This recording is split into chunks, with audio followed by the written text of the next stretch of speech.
യൂട്യൂബറായിട്ടുള്ള സ്മൃതിയുടെ reaction വീഡിയോസൊക്കെ ഞാൻ കാണുന്നതാണ്.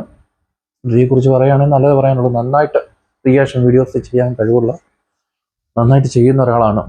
എനിക്കൊക്കെ ക്യാമറയെ നോക്കിയിരിക്കുമ്പോൾ ഉറക്കം വരും. ഞാനൊക്കെ ഉറക്കം തൂങ്ങിയാണ്.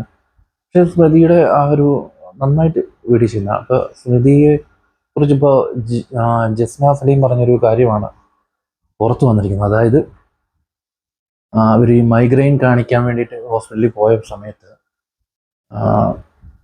അതിൻ്റെ വീഡിയോ നമുക്ക് കാണാം. ഞാനത് പറഞ്ഞു കഴിഞ്ഞാൽ അത് ശരിയാവില്ല, അതുകൊണ്ട് നമുക്ക് അതിൻ്റെ വീഡിയോ കറക്റ്റാണോ എന്നുള്ളത് എനിക്കറിയില്ല. അപ്പോൾ അവൻ ഷീട്ടെടുത്ത് വാ എന്ന് പറഞ്ഞു. അപ്പം ഞാൻ ഈ കൊച്ചിനെ എവിടെയോ കണ്ട് പരിചയമുണ്ടല്ലോ. എന്നപ്പോൾ എനിക്ക് തോന്നി ഇത് യൂട്യൂബർ അല്ലേ. അപ്പോൾ ഇതിൻ്റെ പേര് യഥാർത്ഥത്തിൽ എനിക്കറിയാം. ഇവിടുന്ന് ആ പയ്യൻ പറഞ്ഞ പേരല്ലല്ലോ ഇതിൻ്റെ യഥാർത്ഥത്തിലുള്ള പേര്. അപ്പോഴാണ് ഞാനൊന്ന് ശ്രദ്ധിക്കുന്നത്. അങ്ങനെ ഞാൻ അവിടുന്ന് ഷീട്ടെടുത്ത് അപ്പോൾ ഞാനിത് എങ്ങോട്ടാണ് പോകുന്നതെന്ന് നോക്കിയ സമയത്താണ് ഗൈനക്കിൻ്റെ അടുത്തേക്കാണ് പോകുന്നത്. അങ്ങനെ ഞാൻ അവിടെ ചുറ്റിപ്പറ്റി കാര്യങ്ങളൊക്കെ ഒന്ന് ഒരു ചുളൂലറിഞ്ഞ സംഭവങ്ങളാണ്. അപ്പോൾ ഇങ്ങനെ ഒരു സംഭവമുണ്ട്, അത് അവിടുന്ന് ചെയ്തു തരുമോ എന്നറിയാൻ വേണ്ടിയിട്ട് പേരും നാളുമൊക്കെ മാറ്റി പറഞ്ഞിട്ടാട്ടോ ഇവിടെ വന്നിരിക്കുന്നത്. അതാണ് ഇത്ര ധൈര്യം.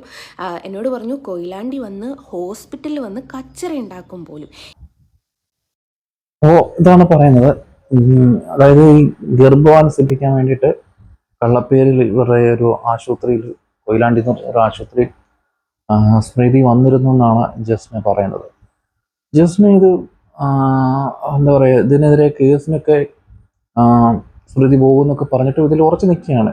ഈ ഒരു കാര്യത്തിൽ കേസ് വേണമെങ്കിൽ കൊടുത്തു, അവിടെ അന്വേഷണം ഉണ്ടാവും, അല്ലെങ്കിൽ അവിടെ CC ക്യാമറയിൽ ഉണ്ടാവില്ലോ നീ എന്നൊക്കെ, കള്ളപ്പേര് കൊടുത്താലും CC ക്യാമറയിൽ നിന്നെ കാണിക്കില്ല, ഇങ്ങനെയൊക്കെ പറഞ്ഞ് ഇതിൽ ഉറച്ചു നിൽക്കുകയാണ്. ഈ എന്ത് വേണമെങ്കിൽ ചെയ്തോളാൻ പറഞ്ഞ് സൈബർ സെല്ലിലൊക്കെ കൊടുക്കുമെന്ന് പറഞ്ഞിട്ടും ഇത് വീഡിയോ ഡിലീറ്റ് ചെയ്യാനോ അല്ലെങ്കിൽ ഇത് മാറ്റി പറയാനൊന്നും ജസ്ന തയ്യാറായിട്ടില്ല. അപ്പോൾ ജസ്നയുടെ മറ്റൊരു വീഡിയോ കൂടെ നമുക്ക് കാണാം. ആ കുട്ടി തെറ്റ് ചെയ്തിട്ടുണ്ടോ ഇല്ലയോ എന്നുള്ളത് എനിക്കോ ആ കുട്ടിക്കോ ആ കുട്ടിയുടെ വീട്ടുകാർക്കും നല്ല അസലായിട്ട് അറിയാം. അപ്പോൾ പിന്നെ ഈ കുട്ടി എന്തിനാണ് എന്നെ വിളിച്ചിട്ട് ഇങ്ങനെ ഭീഷണിപ്പെടുത്തുന്നത്? അപ്പം ഞാൻ പറഞ്ഞു, ഞാൻ ആ വീഡിയോ റിമൂവ് ചെയ്യണമെന്നുണ്ട്. നീ എന്നെക്കുറിച്ച് ഞാൻ അന്ന് കണ്ട അന്ന് തൊട്ടിട്ട് നീ എന്നെക്കുറിച്ച് വേണ്ടാതീരം പറഞ്ഞിട്ട് വീഡിയോ ചെയ്യുന്നില്ലേ, അത് നീ റിമൂവ് ചെയ്താൽ ഞാനിത് റിമൂവ് ചെയ്യുമെന്ന് പറഞ്ഞു.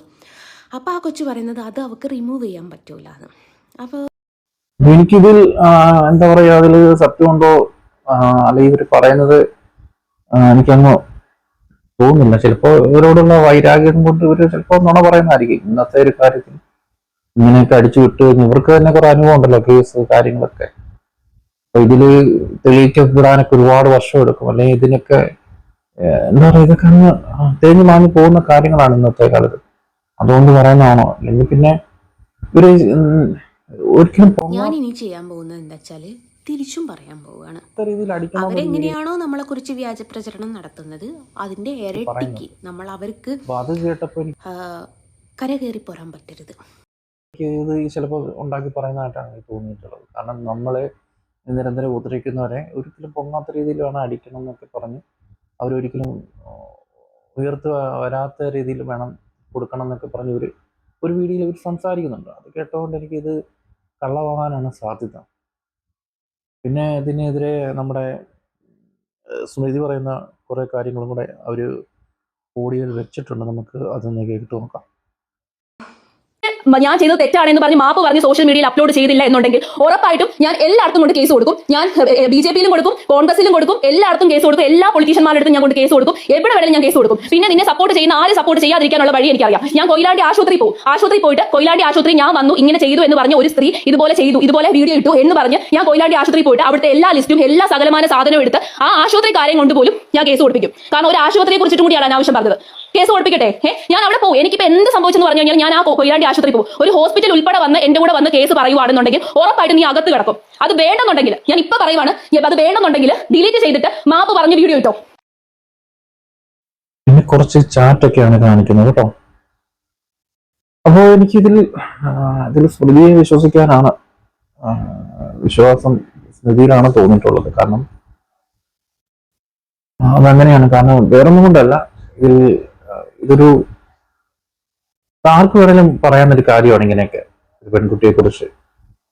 അവിടെ നമ്മൾ അവരെ അങ്ങ് തകർത്ത് കളയല്ല വേണ്ടത്. ഇപ്പൊ എന്റെ പെങ്ങളെ കുറിച്ച് ഇങ്ങനെ ഒരു ആള് പറഞ്ഞു, നീ ഇങ്ങനെ ചെയ്താൽ ഈ എന്ന് വെച്ച് തല്ലിക്കൊല്ലുന്നത് എന്താ പറയാ, അതല്ല നീതി. നമ്മൾ ഇത് ആർക്ക് വേണേലും പറയാം, ഉണ്ടാക്കി പറയാം.